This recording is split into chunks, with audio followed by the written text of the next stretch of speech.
राजा अपने धर्म, पद, ख्याति, सम्मान के मद में इतना खोया हुआ था कि वह भगवान के अस्तित्व को पूरी तरह भूल चुका था। वह भूल गया था कि उसका भगवान के प्रति भी कुछ कर्तव्य हैं।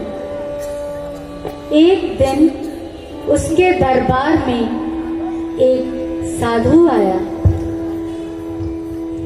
हरे कृष्णा कृष्णा कृष्णा हरे हरे, हरे राम राम राम हरे हरे, हरे कृष्णा कृष्णा कृष्णा हरे हरे, हरे राम राम राम हरे हरे। जरा इस राजा को तो देखिए, इस तरह ऐशो आराम में खोया हुआ है।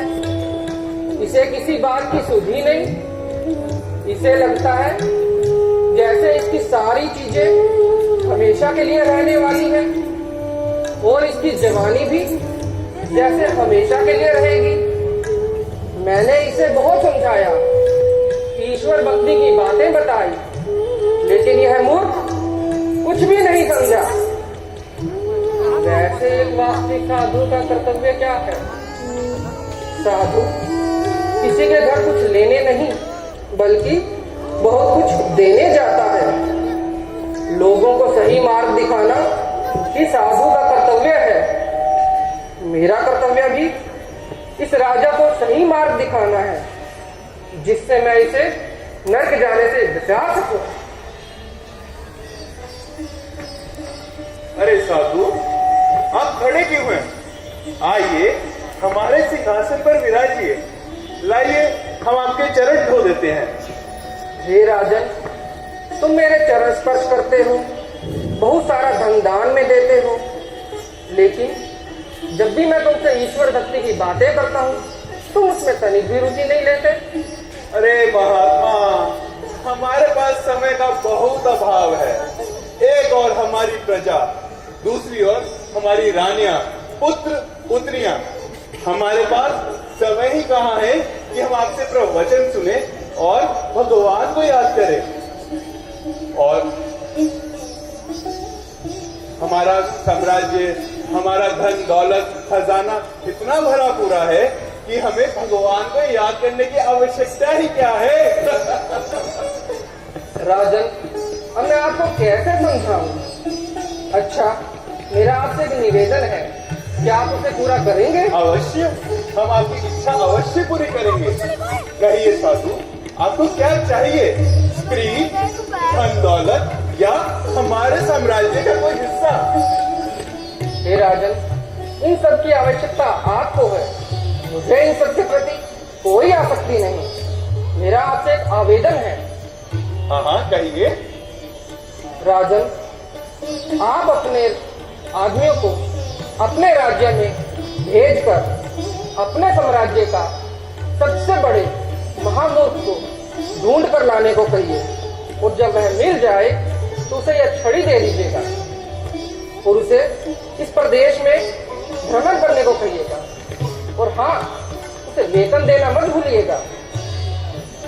ये छड़ी तो ठीक है महात्मा, किंतु हमें महामूर्ख वाली बात समझ नहीं आई। लेकिन है ये बड़ी मजेदार बात। और वैसे भी हमारे राज्य में मूर्खों की कोई कमी नहीं है। मंत्री, जाओ हमारे राज्य के सबसे बड़े मूर्ख यानी महामूर्ख को लाओ। जो क्या मारा? राजा के आदमी किसी व्यक्ति को ढूंढकर राजा के महल में लेकर आते हैं।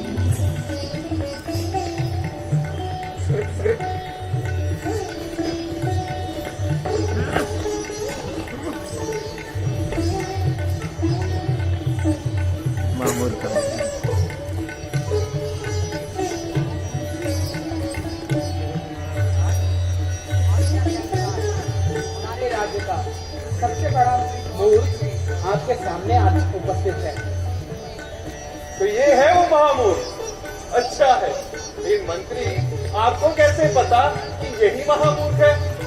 महाराज, आपके अनुसार जब हम बहुत दिनों तक आपके राज्य में भ्रमण करते रहे तब हमें यह व्यक्ति मिला और ये व्यक्ति अपनी सभी बहुमूल्य वस्तुएं लोगों में लुटा रहा था। हमें बड़ा आश्चर्य हुआ और जब हमने इससे पूछा कि इसका ऐसा करने का क्या कारण है, तो इसका कथन यह था कि ये वस्तुएं इसकी नहीं है। और आश्चर्य की बात तो यह है कि इसका कहना है कि इसका शरीर वो भी इसका नहीं है। ये शरीर भी उसका नहीं है। जी हाँ तब तो महाराज। ये वाकई ही महामूर्ख है। जो व्यक्ति अपनी धन संपत्ति लोगों में लुटा दे, वो कोई व्यक्ति महामूर्ख ही हो सकता है। खैर छोड़ो महामूर्ख, ये लो, इसे अपने पास रखो। यह क्या है महाराज? ये छड़ी है, इसे अपने पास रखो पास रखूं? अच्छा, और जाओ इस छड़ी को लेकर हमारे राज्य में भ्रमण करो। भ्रमण करूं किधर? अरे पूरे राज्य में, और इसके लिए हम तुम्हें वेतन भी देंगे। वेतन भी मिलेगा? हाँ, कहो मंजूर है? हा हा हा हा, सरकारी नौकरी क्यों नहीं राजन? किसे मंजूर नहीं होगा? तो फिर ठीक है, तुम आज से ही अपना कार्य शुरू कर दो। जाओ। जाओ, ठीक है, मैं जाता हूँ।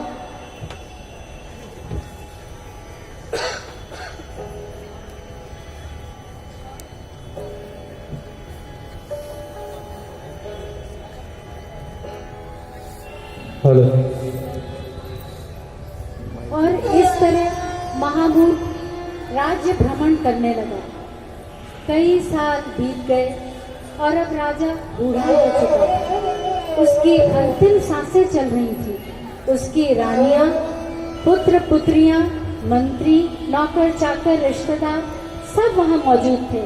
राजा सभी को देख रहा था। उसकी आंखें भीगी हुई थी।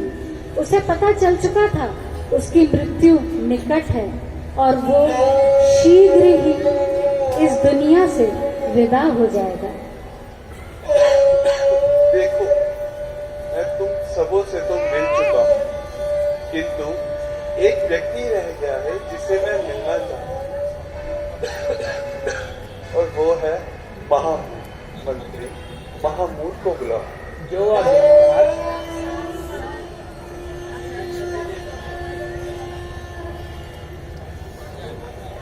हरे कृष्ण कृष्ण कृष्ण हरे हरे, हरे राम राम राम हरे हरे, हरे कृष्ण कृष्ण कृष्ण हरे हरे, हरे राम राम राम हरे हरे।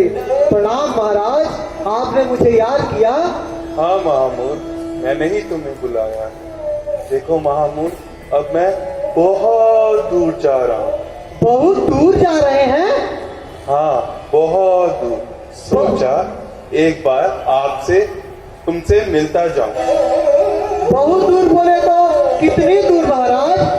आप कहाँ जा रहे हैं? मुझे भी साथ ले चलिए, मैं भी साथ चलूंगा। नहीं नहीं पगले, मैं जा रहा हूँ वहाँ कोई साथ नहीं जा सकता। तुम भी नहीं जा सकते महामूर्ख। किसी को भी नहीं ले जा सकते? नहीं महामूर्ख, किसी को भी। अच्छा, तो आप अपनी रानियों के साथ जा रहे हैं और बच्चों को भी साथ ले जा रहे हैं? नहीं महामूर्ख, तुम्हें तो समझाना ही बेकार है। मैं जा रहा हूँ वहाँ ना रानियां, बच्चे, नाते रिश्तेदार कोई भी नहीं जा सकता। कोई भी नहीं जा सकता? नहीं महामूर्ख, कोई भी नहीं जा सकता। अच्छा, तो मैं ऐसा करता हूँ, आपके लिए एक सुंदर रथ और तगड़े घोड़े की व्यवस्था करता हूँ। आप उसमें सवार होकर के जाइएगा। रुको महामूर्ख, रुको। मैं जा रहा हूँ वहाँ ना हाथी, ना घोड़ा, ना गधा, वहाँ कुछ नहीं जा सकता। तुम मेरी बात समझने की कोशिश करो महामूर्ख। अगर वहाँ कुछ नहीं जा सकता तो आप पैदल चल के जाएंगे। पैदल चल के जाएंगे तो थक जाएंगे महाराज। ऐसा कीजिए, कुछ अपने साथ खाने पीने का सामान और कुछ रुपए पैसे तो लेके जाइए। अरे महामूर्ख, तुम्हें तो समझाना ही बेकार। जहाँ मैं जा रहा हूँ वहाँ ना कोई ठन ठन, मेरे खजाने की एक फूटी कौड़ी भी नहीं जा सकती। खैर छोड़, तुम मेरी बात समझने की कोशिश करो महामूर। इन पहेलियों को छोड़ो और वो सुनो जिसके लिए मैंने तुम्हें बुलाया है। जी महाराज। देखो महामूर, तुमने बहुत सालों तक हमारे राज्य की सेवा करी, हमारे राज्य का बहुत ईमानदारी से कर्तव्य निभाया। अब हमारी आखिरी इच्छा है कि तुम सेवानिवृत्त हो जाओ और लेकिन तुम्हें वेतन मिलता रहेगा। वेतन मिलता रहेगा? वेतन मिलता रहेगा। और हाँ, तुम अपने ही जैसे किसी और महामूर को ढूंढकर ये छड़ी दे देना। इसका मतलब मुझे अपने से भी बड़े महामूर को ढूंढना पड़ेगा? हाँ महामूर, हाँ। तब तो यह छड़ी मुझे आपको ही देनी पड़ेगी राजन, क्योंकि इन सब में सबसे बड़े मूर्ख तो मुझे आप ही लगते हैं। तुम्हारी ये हिम्मत, तुम मुझे महामूर कह रहे हो? तुम ये कैसे कह सकते हो? अरे राजन, जैसा कि आपने कहा कि आप जहां जा रहे हैं वहां कुछ भी नहीं जा सकता। आपने तो इतने बड़े बड़े साम्राज्य जीते, इतने धन दौलत से खजाने भरे, इतनी सारी रानियां की, इतने बच्चे पैदा किए, और फिर भी आप कह रहे हैं कि इनमें से कुछ भी नहीं ले जा सकते। इसका मतलब आप यहाँ से एक तिनका भी ले जाने में असमर्थ हैं। हाँ, वो तो है महामूर। तो इसके बारे में आपने पहले कभी नहीं सोचा? अब तक आप भोग विलास में डूबे रहे, मजे करते रहे, कभी भगवान के बारे में नहीं सोचा, न कभी ये सोचा कि आप इस दुनिया में किस लिए आए हैं, मरने के बाद आपका क्या होने वाला है। भगवान कौन है? भगवान ने आपको क्यों बनाया है?